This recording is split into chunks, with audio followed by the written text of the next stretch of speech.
there are three categories of people. I'm not using the word. There is one category of people called student, विद्यार्थी, जो विद्या का अर्थ ढूंढता है. And then there are the two other categories which I will not name.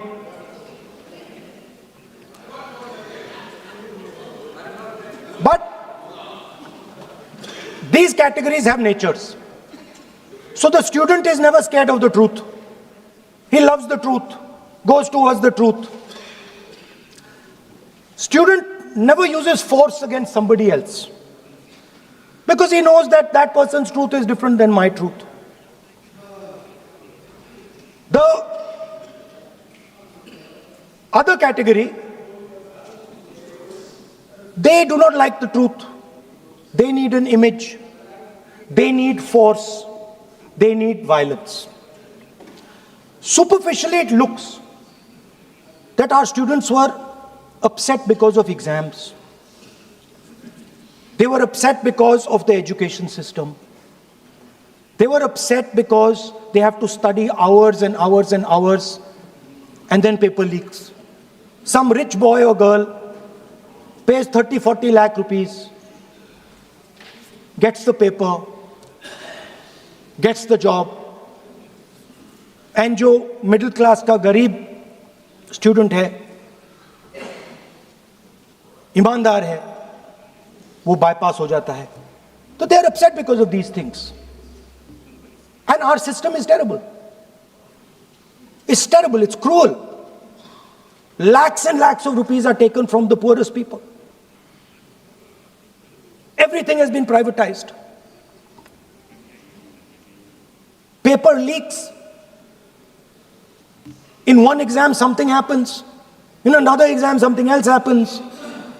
Some people are allowed re-exam, some people are not allowed re-exam. Rampant privatization means private companies are checking exams, wrong papers are going. It's a brutal, terrible system. It's an extortion system. I said it in my meetings.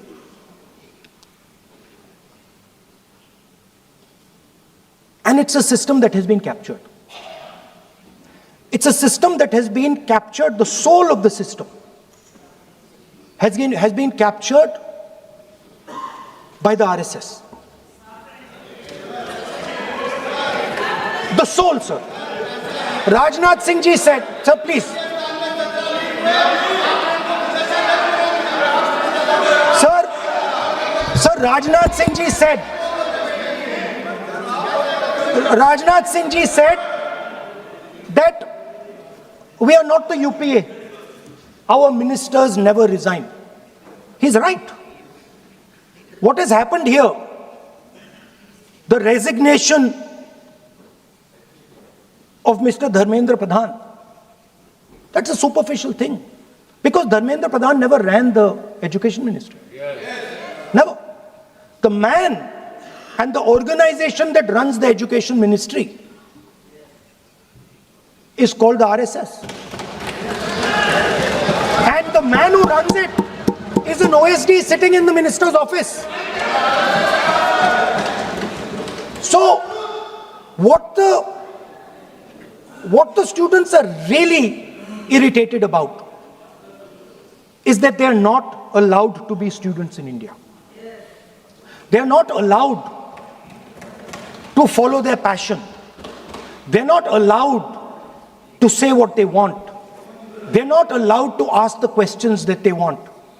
They have to buy this nonsensical history that the RSS fantasizes about.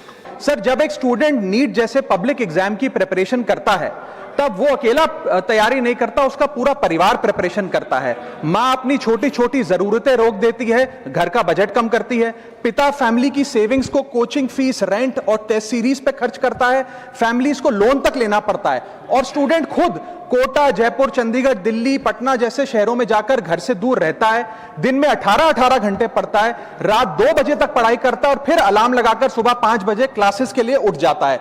परिवार से दूर, कोई social life नहीं, कोई त्योहार festival नहीं, social media, friend से दूर, और अपनी स्लीप और अपनी हेल्थ से भी कॉम्प्रोमाइज करता है, क्योंकि उसे पता है कि जब वो पेपर लिखेगा तो सिर्फ पेपर नहीं, अपनी फैमिली के लिए एक बेटर फ्यूचर लिखने जा रहा है। और फिर एक दिन एग्जाम की तारीख पर उसे पता लगता है कि 3 साल से वो जिस पेपर की तैयारी कर रहा था, वो पेपर किसी ने पहले ही पैसे देकर हासिल कर लिया, पेपर लीक हो गया।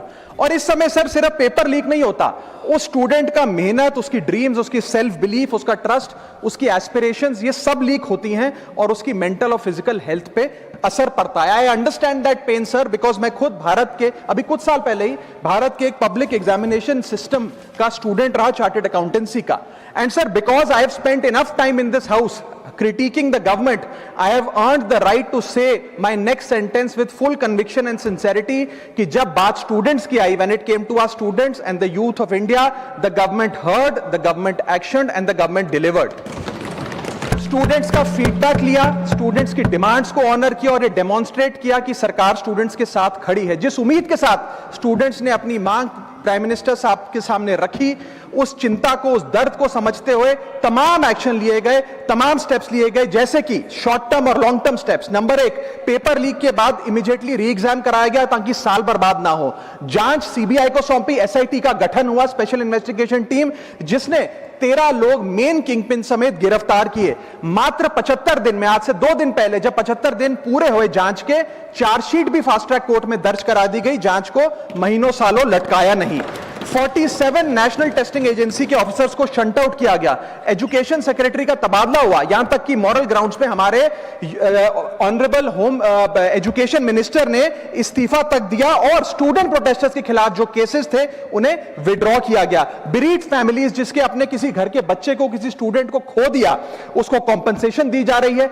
एग्जाम सिक्योरिटी प्रोटोकॉल्स को स्ट्रेंथन किया जा रहा है और अगली बार से यह नीट का पेपर ओएमआर शीट से नहीं बल्कि फुल्ली कंप्यूटर बेस्ड टेस्टिंग से कराया जाएगा ताकि remotest chance of paper leak भी एलिमिनेट कर दिया जाए। इसी के साथ साथ सरकार ने एक हाई पावर टास्क फोर्स का गठन किया है जो फर्दर रिफॉर्म्स अंडरटेक करेगी कि भारत के पब्लिक एग्जामिनेशन सिस्टम की इंटेग्रिटी को कैसे प्रिजर्व और प्रोटेक्ट किया जाए, और इसमें इंडिया के मोस्ट अक्लेम्ड एक्सपर्ट्स जैसे कि नंदन नीलकनी साहब को समिति में डाला गया है। इसी के साथ साथ डेटरेंस क्रिएट करने के लिए, अपराधी के मन में खौफ पैदा करने के लिए एक ऐसा कानून लेकर आज सरकार सदन में आई है जिसके पास होने के बाद कोई अपराधी सपने में भी यदि पेपर लीक करने का सोचेगा तो उसकी रूह कांप जाएगी।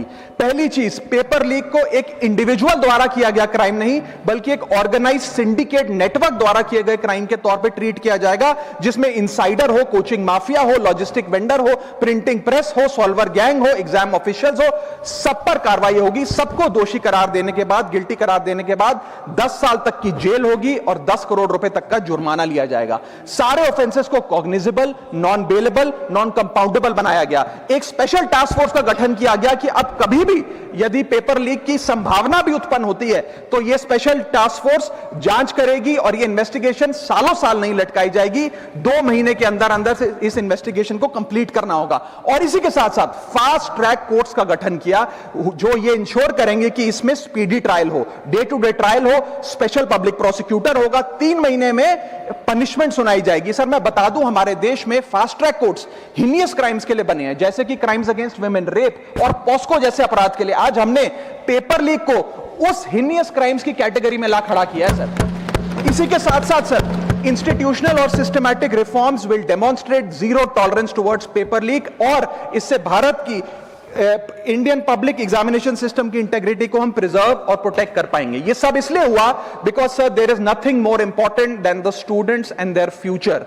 Sir their voices mattered, their voices were heard and systematic and systemic changes have been brought in. उनकी आवाज को, स्टूडेंट्स की आवाज को कोई पॉलिटिकल चैलेंज नहीं बल्कि एक परिवार की भीतर की चिंता की तरह समझकर, जैसे घर के बच्चे घर के बड़े से अपनी चिंता व्यक्त करते हैं, दर्द व्यक्त करते हैं, डिमांड्स रखते हैं, ठीक वैसे ही सरकार ने ये तमाम फीडबैक लेते हुए एक्शन लिया। Sir, Benjamin Franklin American philosopher, statesman, diplomat रहे, उन्होंने कहा था well done is better than well said. सालों तक इस देश में पेपर लीक होता आया, लेकिन सिर्फ डिस्कशन और सिर्फ साउंड बाइट हुई। आज एक्शन हो रहा है, सिस्टमैटिक रिफॉर्म्स आ रहे हैं और भारत का पहला एंटी पेपर लीक फ्रेमवर्क बनके तैयार है और आपके सामने है।